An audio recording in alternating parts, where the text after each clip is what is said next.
So ito mga boss, may nag-comment ayan, sabi niya, nag-brand new ka na lang sana, maganda at sure ka pa sa makina.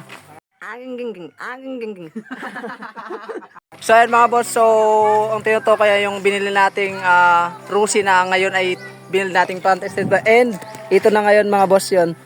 So nasa sayo yan boss kung anong prep mo, kung anong prepare mo kung magbo-brand new ka o second hand. So ako kasi money wise second hand na lang. So chinecheck din namin ang makina kung goods. So kung goods binibili ko. So kung hindi mo naman bibilihin kasi ano.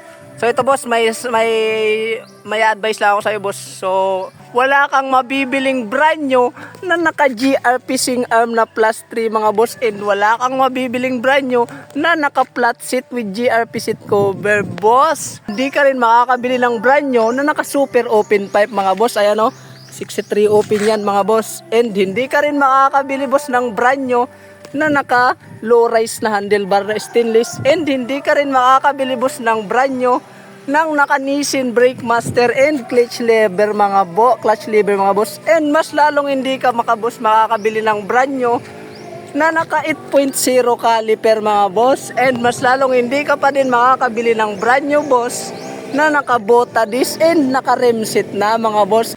And wala kang mabibiling brand new boss na nakaganitong gulong mga boss. Ayan maliit na. Wala kang mabibiling brand new boss na nakaganyang gulong Sheesh! And wala kang mabibiling brand new boss na nakaganitong sprocket. At ayan naka drive train set boss Wala kang mabibiling brand new na ganyan boss.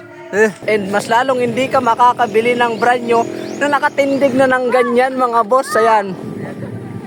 So ayan mga boss, so ako kasi money wise.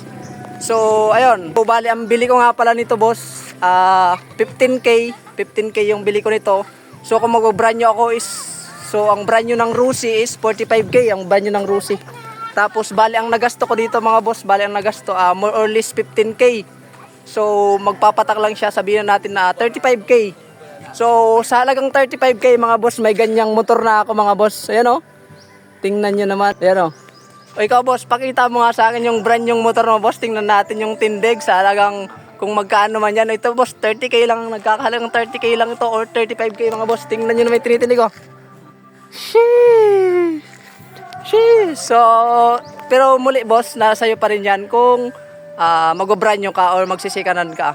Ako kasi money wise, second hand kasi yung the rest na money na masave ko is panggasto ko na lang sa pyesa, pang paganda ng motor ko. So, yun boss, salamat sa comment mo boss. Sana may natutunan ka. And, ayun, nasa iyo pa rin yan boss kung anong gusto mo. Kung stock is good para sa iyo. Ako kasi hindi ako mahilig sa stock is good mga boss. And, ito pa pala mga boss, hindi ka makakabili ng brand new boss na naka semi-load mga boss. Ayan Rusi Macho 125, Rusi TC Macho 125 to mga boss. Pero naka pang 150 yan na black mga boss. Ayan mga boss. So, wala kang mabibiling brand new na naka semi load boss. So yun lang boss. Love you.